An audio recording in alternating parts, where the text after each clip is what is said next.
Hello and welcome to Let's Play Mass Effect 2. This game was released in 2010, 3 years after the original. And as I said before, I came pretty late to Mass Effect, so the sequel was already out when I finished the first one, and I pretty much continued playing immediately. The first game had impressed me so much that I just had to know what happened next. I couldn't wait any longer. Expectations were quite high, and I'm happy to say that Mass Effect 2 mostly delivers, as you'll see. And maybe we'll even find out what the hell we're looking at here, because, well, I don't know. But you'll have to wait for that. Quite a long time, in fact.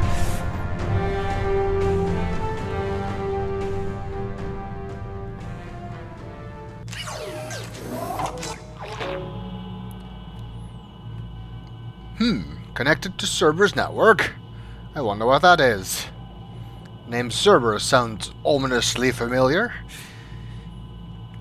This is just some news related to the game. It's telling me about some downloadable content that's... obviously I don't need this one, because I have played Mass Effect 1. And these are some other downloadable content things that I do actually have. What we are interested in is a new game. Now, throughout my Let's Play of Mass Effect 1, I several times referred to things that you could choose influencing the sequel. And some people questioned how that was possible. It's because you can actually import your save file from the previous game into this one. You can also re-import a previous playthrough. Obviously there's no choices in Mass Effect 2 that affect Mass Effect 2, but importing a Mass Effect 2 character will give you some extra bonuses on experience points and money and whatever. And I think you also get to keep your weapons, so might make it a bit easier to do a higher level playthrough or something, a higher difficulty level playthrough for a second time or something. But I'm going to import Mass Effect 1 character from my previous Let's Play, Yuri Shepard, who was indeed level 54. Unfortunately, he won't stay that. We'll get a small level bonus for importing a high-level character, but we are not going to start at level 54. In fact, this game doesn't even have 54 levels, it only goes to 30. That's also the reason why it won't stay level 54 and why none of your powers and everything carry over, because the whole leveling system was completely redesigned. So it's kind of difficult to keep things the way they were.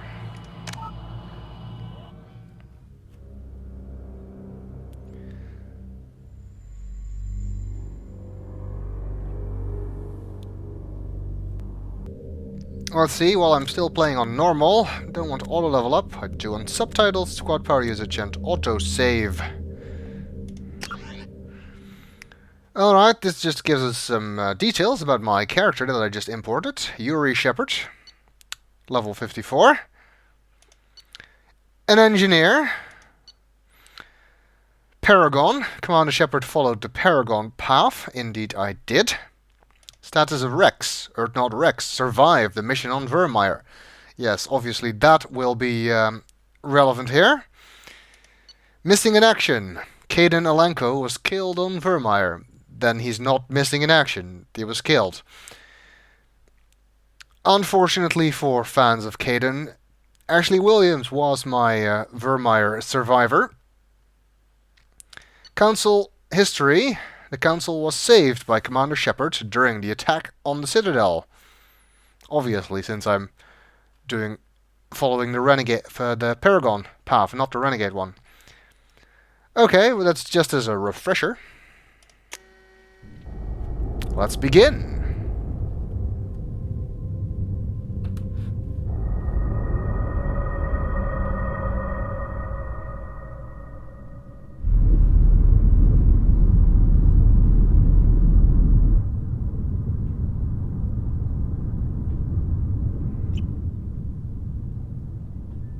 Shepard did everything right. More than we could have hoped for. Saving the Citadel, even saving the Council, humanity has the trust of the entire galaxy. And still, it's not enough. Our sacrifices have earned the Council's gratitude, but Shepard remains our best hope. But they're sending him to fight Geth. Geth. We both know they're not the real threat. The Reapers are still out there. And it's up to us to stop them. The Council will never trust Cerberus. They'll never accept our help, even after everything humanity has accomplished. But Shepard, they'll follow him. He's a hero, a bloody icon. But he's just one man. If we lose Shepard, humanity might well follow. Then see to it that we don't lose him. 1 month after the devastating geth attack on the Citadel, the galactic community struggles to rebuild. The Alliance fleet made a tremendous sacrifice to save the Citadel Council and earned humanity membership in their prestigious group. Now the Council is forced to respond to evidence that the Reapers, enormous machines that eradicate all organic civilization every 50,000 years, have returned. To quell the rumors, the Council has sent Commander Shepard and the Normandy to wipe out the last pockets of geth resistance. Officially, they blame the invasion on the geth and their leader, a rogue Spectre. But for those who know the truth, the search for answers is just beginning.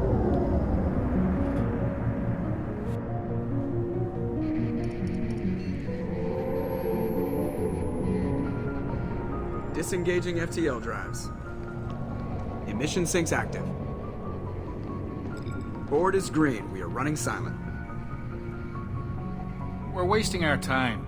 4 days searching up and down this sector, and we haven't found any sign of geth activity. 3 ships went missing here in the past month. Something happened to them. My money's on slavers. The Terminus system is crawling with them. Picking up something on the long-range scanner. Unidentified vessel. Looks like a cruiser. Doesn't match any known signatures. Cruiser is changing course. Now on intercept trajectory. Can't be. Stealth systems are engaged. There's no way a geth ship could possibly... It's not the geth. Brace for evasive maneuvers!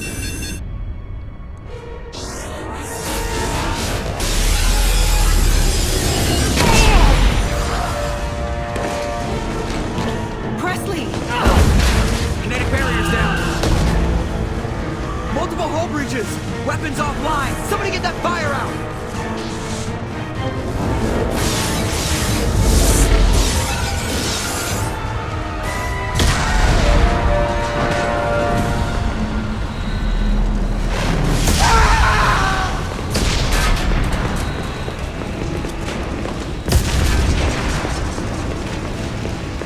Shepard! Distress beacon is ready for launch. Will the Alliance get here in time?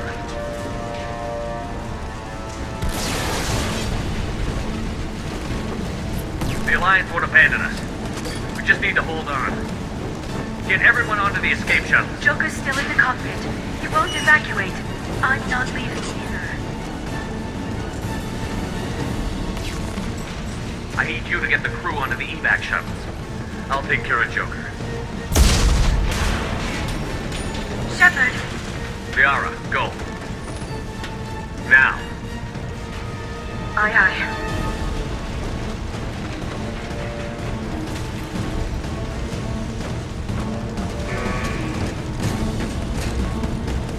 Everybody in! Go, go, go!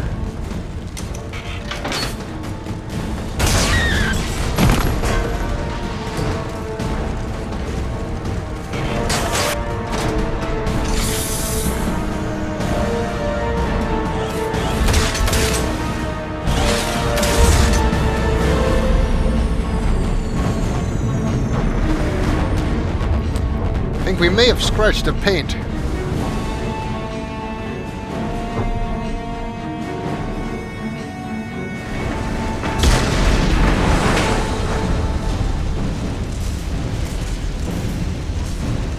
This is a bad thing, isn't it? Everything's on fire. My poor Normandy! Mayday! This is SSV Normandy! You gotta get Joker out of here. Stubborn fool. Suffered heavy damage from an unknown enemy. I guess we're only one way we can go. Up the stairs. Come on, baby, hold together. Hold together.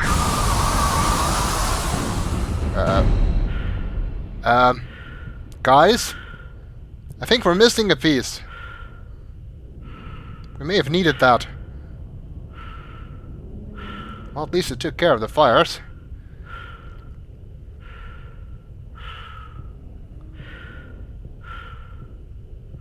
Yeah, I've made up my mind. This is definitely a bad thing.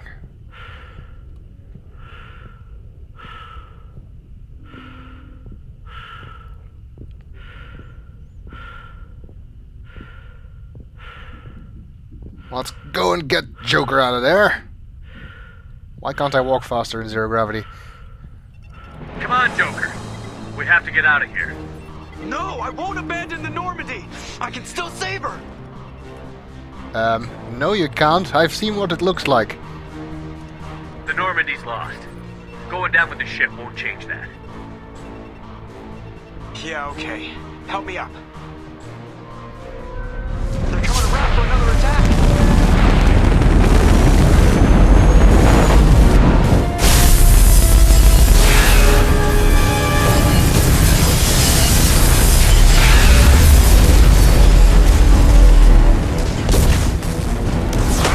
Watch the arm. I hope the insurance covers all this.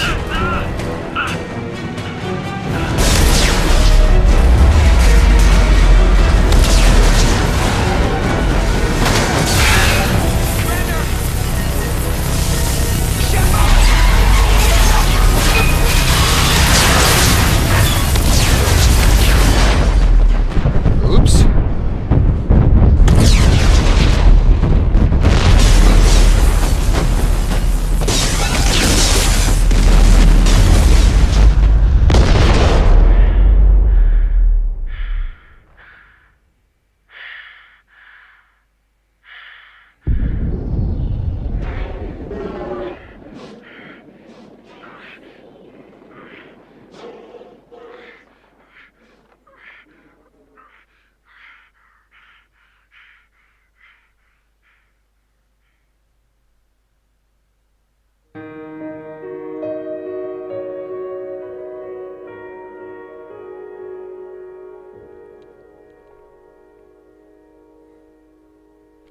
Well, apparently we died. That's going to make the rest of the game very difficult.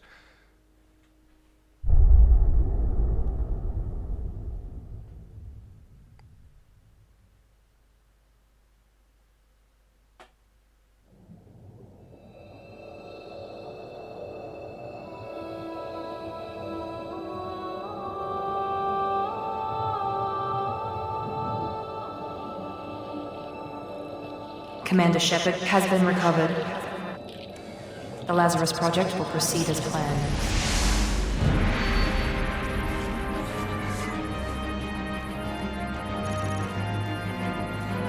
We can rebuild him. We have the technology.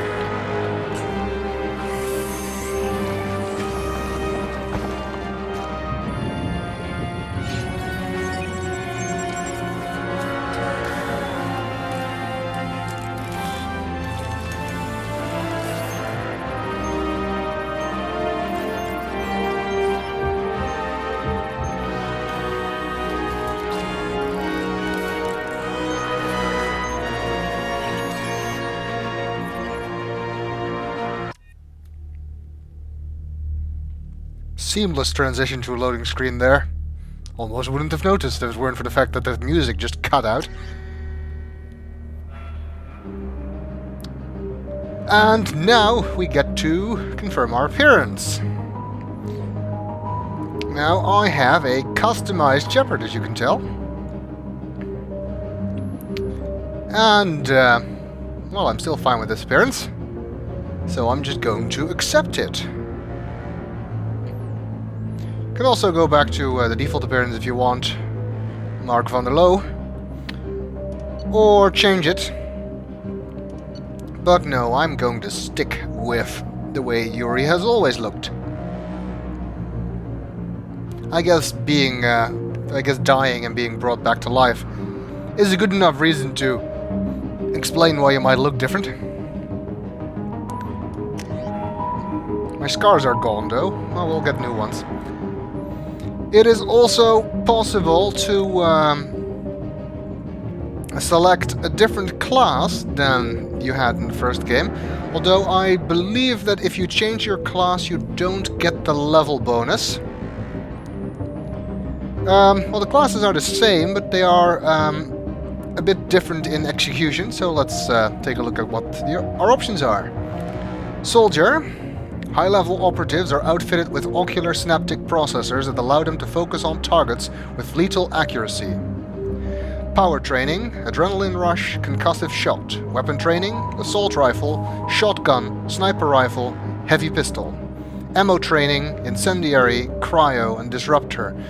This is basically the powers and talents that you have. Unlike in the previous game, different types of ammos are not upgrades, they're powers now, much like Overlord and things like that in the previous game. And only soldiers have them, I think. Soldiers are pure combat specialists. No one is tougher or more effective at taking down enemies with gunfire. Soldiers have the most thorough weapons training and can use all special ammo types. Infiltrators are equipped with cloaking systems that allow them to avoid detection for short periods of time, granting a tactical advantage over enemies. Power training, tactical cloak, incinerate, and AI hacking. Weapon training, sniper rifle, heavy pistol, and submachine gun. Ammo training, cryo, and disruptor. Infiltrators are tech and combat specialists with the unique ability to cloak themselves from visual and technological detection. That's reasonably useful, not as useful as it sounds though. Infiltrators are deadly at any range with a wide variety of weapons, equipment, and powers that can take down any enemy.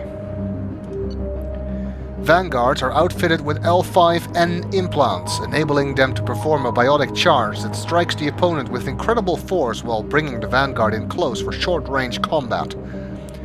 Power training, biotic charge, pull, and shockwave. Biotic charge is what they're describing here, that basically just teleports you towards a target and hits them full strength.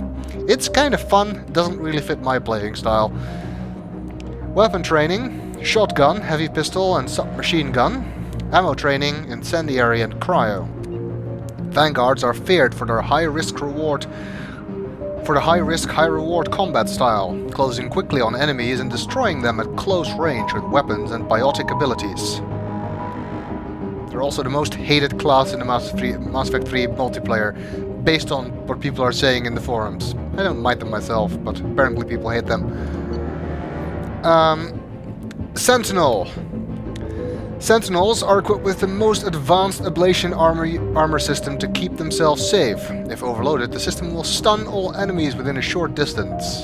Power training, tech armor, throw, warp, overload, cryoblast. Tech armor is amazingly useful against enemies that try to overwhelm you. Weapon training, heavy pistol, submachine gun. Sentinels are unique, bringing both tech and biotic abilities to the battlefield. While they lack the focus of adepts and engineers, they are versatile and can handle any situation. Adepts are outfitted with L5X implants that can spawn a micro-singularity, damaging enemies and pulling them into the air. Power training, singularity, warp, throw, pull, and shockwave.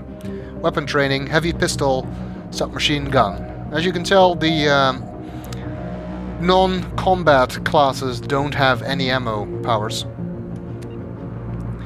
Adepts are biotic specialists, capable of disabling and killing enemies with raw biotic power. While they lack advanced combat training, they are the best at defeating enemies without firing a shot. Are they? I think engineers are better. Engineers can spawn combat drones to harass enemies or force them out of entrenched cover positions. Power training, combat drone, overload, incinerate, AI hacking, cryoblast. Weapon training, heavy pistol, submachine gun. Engineers are tech specialists, the only class able to employ combat drones on the battlefield. Engineers are the most effective class at blasting through enemy defenses and disabling opponents. And that is still the class that I'm going to play, not just because I want to have my level bonus, but also because I think it is a pretty awesome class in this game. I mean, Engineer in Mass Effect 1 had a couple of useful talents, Overload was nice, Sabotage was nice, but they weren't that remarkable. But here I've got 2 words for you. Incinerate and Combat Drone. Okay, that's 3 words. The 2 powers. They are very, very useful, especially Incinerate. It means you basically don't have to fire your gun if you're a bit handy with it. The first time I played the game, I played as an engineer and used Incinerate to great effect. Overload's still also very useful against shielded enemies. AI hacking, cryoblast, useful, less so in my opinion. I'd like to specialize on the first 3 here, but you'll see that when we're playing. So, engineer it is. Also nice biblical reference there, Lazarus. So we already have a Lazarus of the week for those of you who watch SF Debris' opinionated reviews.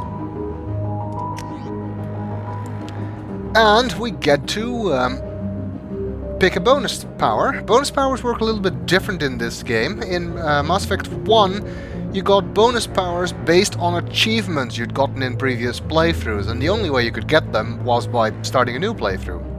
Here, however, there's something else that you do during the game that unlocks bonus powers, and they are actually also available to you in your first playthrough. The difference is, on the second playthrough like this, well, this is not the second, but I mean after the first, you get them from the start. That's the only real difference. And even if I pick one now, I can actually change it later as well if I want. Although you can never have more than one. There are a lot of very useful ones. I quite like Slam, which is hilarious in a couple of places of the game. Reeve, also very useful, but my Shepard is not a biotic, so I'm not going to give him biotic bonus talents, even though I can. And in fact, although some of the others are very useful techniques, Energy Drain is very useful against shields, but I already have a technique that's useful against shields, which is Overload.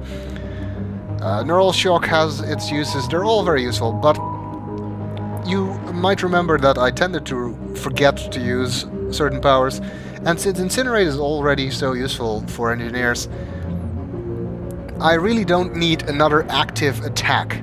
So my choices basically come down to either an ammo power, which would help make my weapons a bit more effective, shredder ammo, warp ammo, armor-piercing ammo, or a defensive upgrade, like geth shield boost, and that's actually the one I'm going to pick. Maybe I'll get tired of it and change it later, but probably not. So that's my bonus power. So, in summary, my name's still Yuri Shepard, I'm still a colonist, I'm still a war hero. I think I'm a double war hero now after the events of the previous game. I'm still an engineer, and as a bonus power I have geth shield boost. And in case you're wondering, yes, that means I cannot use assault rifles in this game, even though I had a bonus power in the previous game to use assault rifles. There's a place in the middle of the game where you do get to unlock an extra weapon, but well, we won't get there anytime soon. Once you confirm your character is complete, you will be unable to change any settings. I don't care.